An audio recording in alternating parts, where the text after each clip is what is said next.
Hello HEMA friends and welcome to this new episode of our Longsword guide series. Today we are going to give a look to Posta di Fenestra. Posta di Fenestra represents mainly a position that we reach during the fight, so a posta. But it can also be used to engage the opponent from out of measure, so a guard. There has always been a discussion around about where the tip is pointing while reaching Fenestra. If you are following this channel since enough time, you probably already know the answer, which is of course, it depends from the situation. Being a position that we reach before and during the fight, the tip of the sword may be forward, sideways, or halfway between the two, depending from what we are doing. For example, to invite the opponent to strike, we can either put the tip forward, and so invite them toward our side, or sideways, and so invite him toward the lower openings.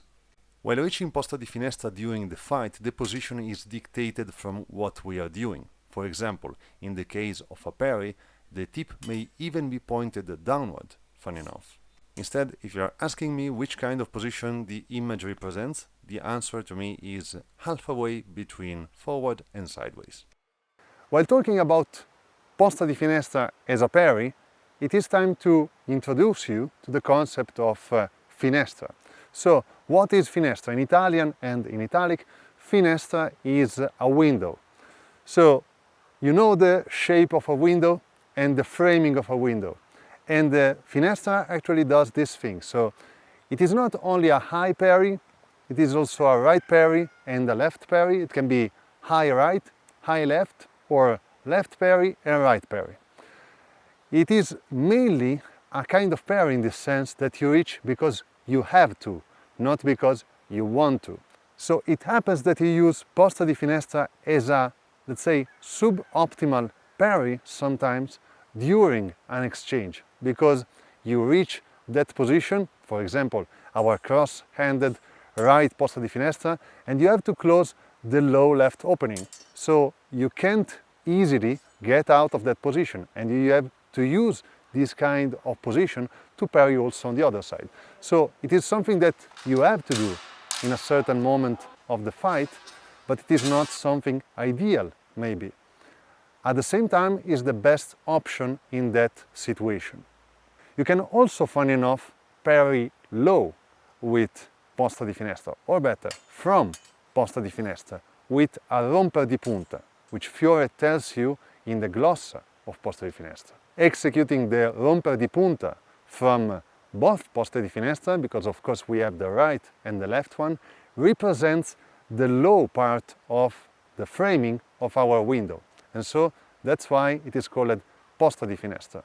As I mentioned, as for other poste, there are a right and the left version of Posta di Fenestra. The left version is also represented on the Pisani Dossi version of the manual.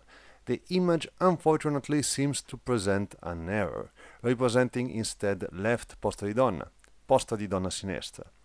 But this may have been an error of Francesco Novati, while making its facsimile, which is the one we actually are able to find around nowadays, because if you don't know, the original manuscript is still held by the family Pisani Dossi, even to these days, and it is almost impossible to consult. Maybe the error was even done by whoever drawn the image of the manuscript. Who knows? But being the two Poste di Fenestra the ending position of two short two-edge uppercuts, the image represented on the Novati facsimile, with the sword in front of the head of the master instead of behind, represents a perfect left Posta di Fenestra, in my opinion. Also, we know for sure that there is a left Posta di Fenestra, as it is mentioned in this important play of the Getty manual. Both right and the left Posta di Fenestra shares more or less the same attributes, and they are able to land the same actions. Of course, some actions are easier to land from right Posta di Fenestra, while others are easier to land from left Posta di Fenestra. This is, of course, common to every kind of posta which has a right and a left version, simply because we have a right and a left hand on the handle, and so landing actions from the left or the right side of the body is simply not equal in any case. While talking about using Posta di Fenestra both during the fight and from out of measure as a guard, we have to follow the hints of Maestro Fiore, of course. First of all, we understand from the Glossa that Posta di Fenestra can be used for tricky actions, so generally speaking, feints or other kinds of similar things.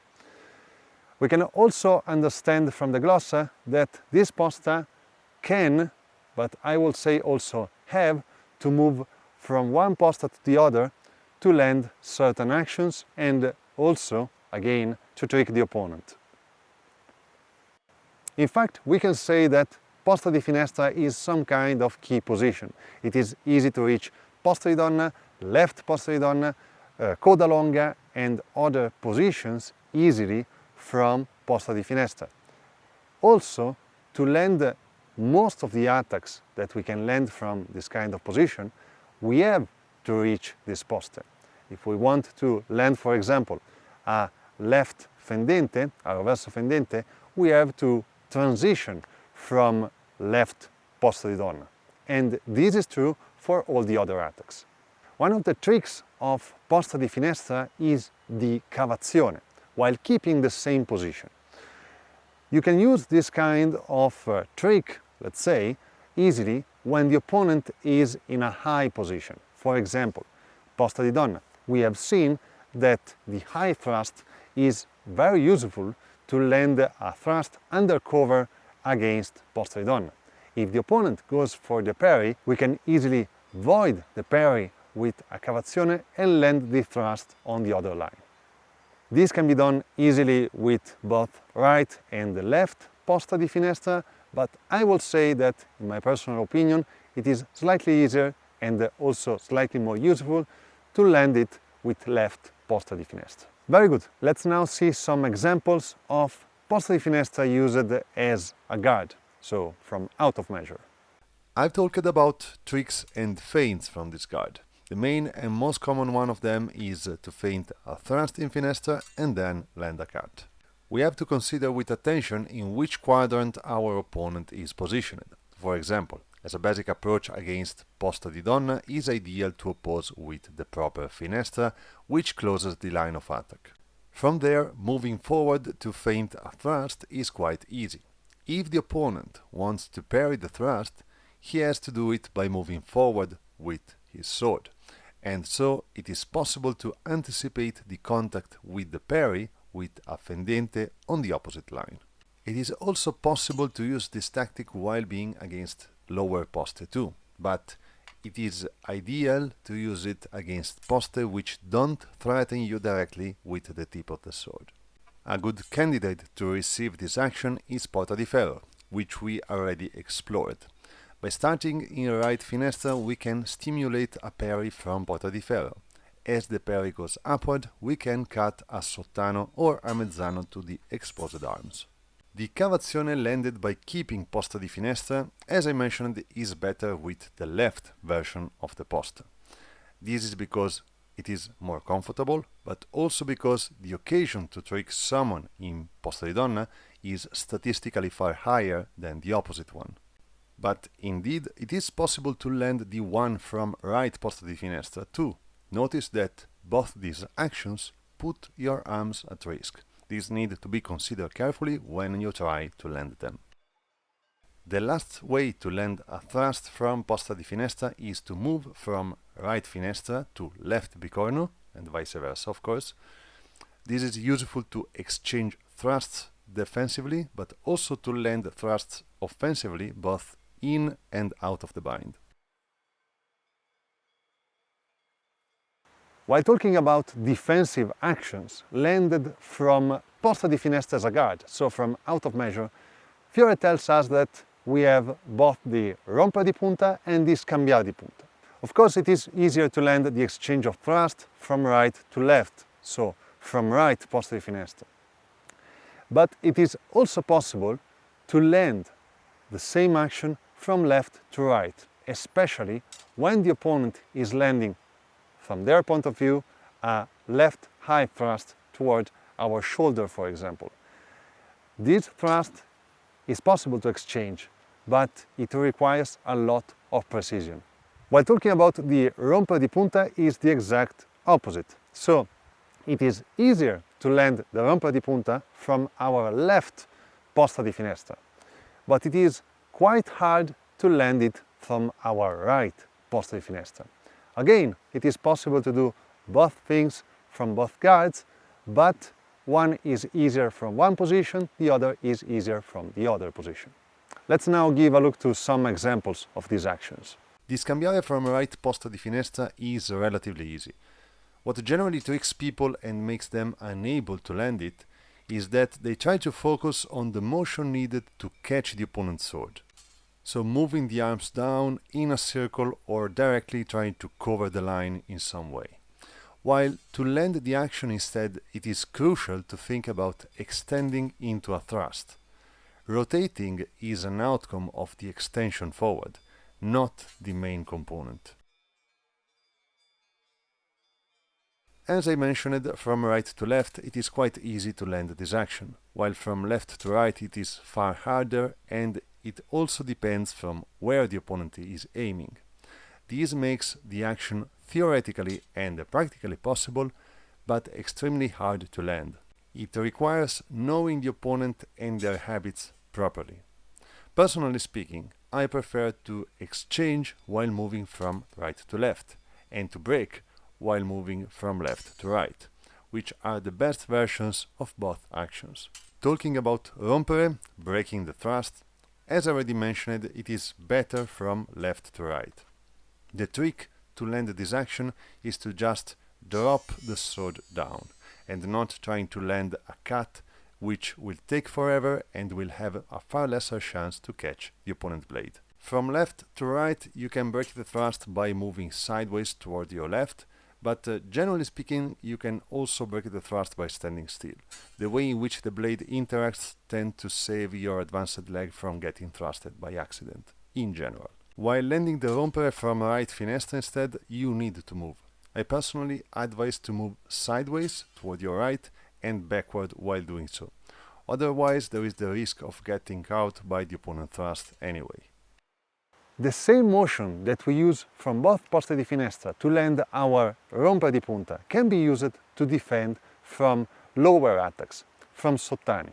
This kind of things happens mainly during a complex exchange. So if the opponent is landing a fendente on one side and sees the opening on the other side and wants to land a low cut, we can defend from posta di finestra, landing our, let's call it, romper di punta by reaching porta di ferro mezzana or dente di cinghiale, and defend from such kind of blows. Very good. Now it's time to read the glossa together, and as always I will translate it for you. Ok, very good. Let's read the glossa together. So, questa sia posta di finestra, che de malizia e inganni sempre alla presta. So, this is posta di finestra, which is always ready to land malicious and tricky actions. E de covrir e de ferir ella è magistra. So, she is master of covrir, so defend / parry, and ferir, so hurt / attacking. E con tutte guardie ella fa questione, e con le soprane e con le terrene. So, it is good to deal against both high and low guards. Ed una guardia all'altra ella va spesso per ingannare lo compagno. And so, from one guard to the other, she moves to trick the opponent. Of course, Fiore says compagno, which means like a friend or partner, let's say fencing partner, but of course his opponent. E a mettere grande punte e a saperle rompere e scambiare. Quelli zoghi ella può ben fare. So, she's very good to land both the romper di punta and the scambiare di punta. And Fiore says that again, it is very good at landing these kind of actions. Very good, people. We are at the end of this video. I hope you found it useful. Remember that if you want to help this channel, you can like and subscribe to the channel, which greatly helps me to move forward with the channel. And of course, if you want to support me even more and receive in exchange some of my contents, among them there is the full interpretation of Fiore Largo, which has already roughly like 3 hours and maybe a bit more of contents. Just subscribe to my Patreon page. The link is in the description. Again, thanks for watching and see you next time.